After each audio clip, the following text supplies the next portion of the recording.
Olá! Pesquisadores da UFAL estão literalmente no rastro de um micro-organismo que pode ser letal em humanos, o hantavírus.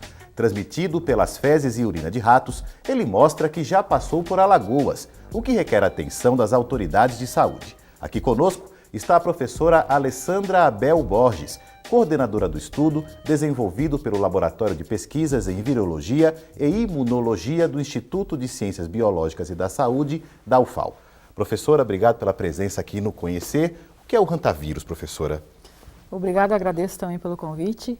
Bom, o hantavírus é um vírus de roedores silvestres, né? Então é uma zoonose, a doença causada é uma zoonose, que é transmitida do animal para o ser humano, que é conhecido já na Ásia e na Europa há muitos anos, porém nas Américas é uma doença mais recente, né? Ela foi descrita em 1993, nos Estados Unidos e no Brasil, e ela é uma doença que se manifesta no ser humano, né, com um início abrupto de febre, mialgia, dores de cabeça, enfim, e aí evolui para uma insuficiência respiratória, né, com um edema pulmonar que se desenvolve nessa fase aguda da doença e que muitas vezes pode levar ao óbito do paciente.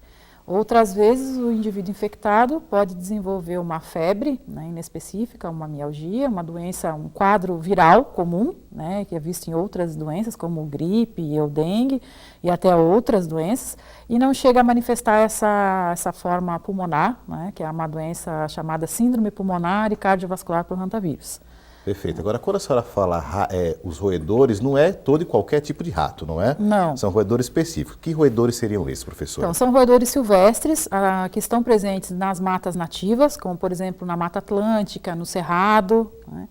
E também nas plantações agrícolas. Tem nomes mais particulares, esse tipo de ratinhos, né? Existem os nomes populares e os nomes científicos, né? Então, os nomes científicos, a gente tem o Necromis lasiurus, a Oligorismus nigripes, a Codon cursor e outros. E os nomes populares são ratinho da mata, ratinho do arroz, então, o rato do rabo peludo. Então não é esse rato que as pessoas veem em casa, aquele rato doméstico. Não é nem o camundongo, aquele cinza pequenininho, exato. E nem a ratazana e nem o rato do esgoto, né, que é aquele marrom grande, ou aquele preto, que é o rato do telhado. Esses aí são ratos urbanos e que transmitem outras doenças, como a leptospirose. Agora, a hantavirose ela é uma doença associada a ratos silvestres.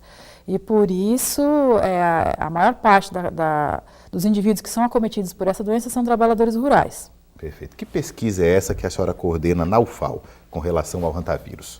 Então, essa pesquisa começou entre 2009 e 2010, né, com o interesse de verificar se esse vírus circulava ou não aqui no estado. Até porque ainda existe informação sobre o hantavírus em Alagoas. Exatamente. Né? Então, para a Secretaria de Vigilância em Saúde, que é um órgão do Ministério da Saúde, o estado de Alagoas é um estado considerado indene da hantavirose. O que é indene? É uma área que não tem a circulação e nem o registro de casos daquela doença. É uma área de sombra. Uma área de sombra. Que é perigoso, né, professora? É perigoso. Uma área de silêncio epidemiológico, a gente fala, né? Então, na verdade, assim, não tem nenhum caso registrado, porém também não tinha sido feito um estudo para verificar se não há registro de casos, porque o vírus não está presente aqui, ou porque os casos estão acontecendo, mas não estão sendo diagnosticados. E uma das coisas que dificulta a detecção da hantavirose é que ela é uma doença rara. Ela não acontece assim como dengue em epidemias, ela acontece em casos pontuais, né? Então, nas regiões onde ela é conhecida a circulação desse vírus, a média é de mais ou menos um caso, ou até menos por mês, né? Então, realmente, assim, durante um ano todo, você pode ter 10 casos, 7 casos, né? E não centenas ou milhares de casos, como é o caso de outras viroses. Ela acontece pouco e pontualmente, Pontualmente, né? Exatamente. Mas quando acontece, ela pode ser muito grave. Ela pode ser letal. Pode ser letal. Então, a pesquisa, ela buscou procurar os anticorpos, é isso?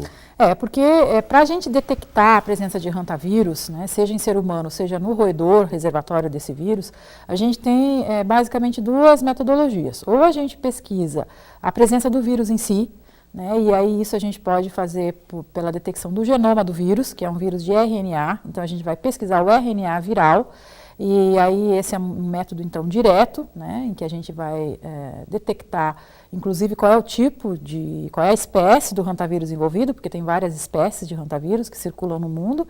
E a outra forma de fazer diagnóstico, que é uma forma mais barata, né, é através da detecção de anticorpos específicos contra este vírus. Em humanos, no caso, né? Tanto em humanos como em roedores, né? A mesma metodologia a gente pode usar para os dois casos. E porque os anticorpos, não só na hantavirose, mas contra qualquer agente infeccioso, eles só são produzidos quando o indivíduo entra em contato com aquele agente, né? Então, com aquele vírus, com a bactéria, com o fungos, com o que for. Então, se tem anticorpo contra um determinado agente patogênico, né, contra um vírus, no corpo de um indivíduo, significa que esse indivíduo entrou em contato com o vírus. Senão, ele nunca vai produzir esse anticorpo na vida dele, né? E, então, como a pesquisa de anticorpos, né, é feita por métodos já amplamente utilizados, que são métodos imunoenzimáticos, né, onde a gente pesquisa através de um conjugado que tem um anticorpo específico ligado a uma enzima, e depois essa enzima quebra um substrato que produz uma solução colorida. Então, a leitura do teste é a leitura da cor. Quanto maior a cor, maior era a quantidade de anticorpo na amostra. Então, como esse teste ele é mais viável economicamente, a gente começou a pesquisa aqui em Alagoas por meio desse método que a gente chama sorológico. Isso em humanos, coletando amostras de sangue. Isso. Então, como que foi o estudo? A gente começou fazendo uma parceria com um hospital que é referência em doenças infecciosas aqui no estado de Alagoas, que é o Hospital Escola Dr. Elvio Alto, um hospital da Uncisal. Então, juntamente com os médicos infectologistas do hospital, a gente teve acesso, né, ao hospital, e aí as pessoas, então, quando dão entrada e que apresentam os critérios clínicos que se encaixam como um caso suspeito de hantavirose, segundo o que é definido pelo Ministério da Saúde, a gente aborda esses pacientes, convida a participar do estudo, né, e esses pacientes têm o sangue coletado. Isso, solicita autorização para coletar o sangue, a gente colhe o sangue e faz a pesquisa do anticorpo no sangue. Vamos fazer um pequeno intervalo, daqui a pouco a gente volta no próximo bloco, conversando um pouco mais com a professora Alessandra Bel Borges, que ela vai explicar para a gente como que é feita essa coleta de sangue e como esse estudo aconteceu na Universidade Federal de Alagoas. O Conhecer volta já, não sai daí.